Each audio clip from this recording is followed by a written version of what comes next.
শরীর খারাপ হবে তখন দেখবে কে? এখন থেকে নয়, বুড়ো হবি তখন পড়াশোনা কর, খালি ফাইজল কথা।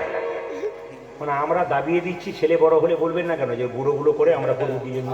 এটা আপনারা তৈরি করে দিচ্ছেন, আপনারা তো ধ্বংসের পথটা তৈরি করে দিচ্ছেন। কেন আপনার ছেলে একাদশী করলে শরীর খারাপ হয়ে যাবে নাকি? হ্যাঁ, আপনি তো সেদিন ফল খাবেন, আপনি তো সবজি খাবেন, আপনি তো ফল খেতে পারেন, আপনি দুধ খেতে পারেন, আপনি সবজি খেতে পারেন, আপনি একাদশী করবেন না কেন? উত্থান একাদশী সবার কাছে নিবেদন রইল, আপনারা যদি পারেন আমার কথাটা রাখবেন, উত্থান একাদশী করুন, পবিত্রতা বন্ধন হবে। মায়েরা তো অবশ্যই করবেন। কালকে আমাকে অনেক মেয়ে জিজ্ঞেস করলো, আচ্ছা বাবা আমি করলে হবে, আমার স্বামী যদি না করে? হ্যাঁ আপনি করলে হবে। ওই তাহলে আমি কথা দিলাম আপনাকে, আগামী উত্থান একাদশী আমি অবশ্যই করবো। গৃহের মঙ্গলের জন্য, শান্তির জন্য, সন্তানের মঙ্গলের জন্য মা কি না করতে পারে? মাই তো একমাত্র পারে উপবাস করতে। এই জন্য আমি মা, আমি যদি উপবাস করতে না পারি, আমি যদি খাই খাই করি, আমার ছেলেকে তো আমি রাক্ষস তৈরি করে যাবো গো, আমার ছেলেকে আমি দেবতা তৈরি করতে পারবো না।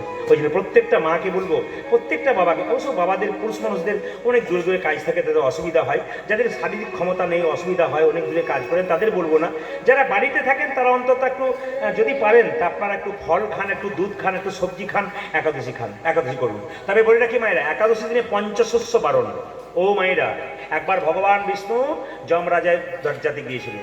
যমরাজ খুব শাস্তি দিচ্ছে, নারদ মুনিকে বিষ্ণু জিজ্ঞেস করলো, এ শাস্তি কার? ওরা আপনার বিধান, পাপ করেছে শাস্তি পাচ্ছে। সঙ্গে সঙ্গে যমরাজের দরজাতে চিৎকার করে হরিবোল বলেছিল, আর সবার শাস্তি কষ্ট নষ্ট হয়ে গেছিল। সঙ্গে সঙ্গে একাদশীর তত্ত্ব কথা বলেছিল, সমস্ত পাপ মুক্ত হয়ে গেল।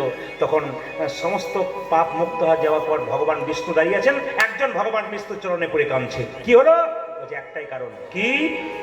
আমি পাপ মুক্ত হয়ে গেল নরক, এখন কি করবো? আমি পাপ কোথায় যাব? ভগবান বিষ্ণু বললেন, একাদশীর দিনে পঞ্চশস্যে পাপ লুকিয়ে থাকে, যারা পঞ্চশস্য খায় সেই তাদের শরীরে তুমি ঢুকে যাবে। ওই জন্য মায়েরা সাবধান থাকবেন, বাবারা সাবধান থাকবেন। শাস্ত্র অনুযায়ী একাদশীর দিনে চাল, গম, জব, সরিষা, ডাল, এর মধ্যে পাপ লুকিয়ে থাকে। এই জন্য আপনাদের কাছে নিবেদন রইল, চেষ্টা করবেন পাপটাকে নিতে না, পাপটাকে সরিয়ে দিতে। যদি বাড়ির একজনও করে তার লাভ আছে। অনেক বাচ্চা ছেলে তার মায়ের কাছ থেকে, বাবার কাছ থেকে বারবার বলছে, প্রদীপবাবুর কীর্তন শুনেছি একাদশী করব।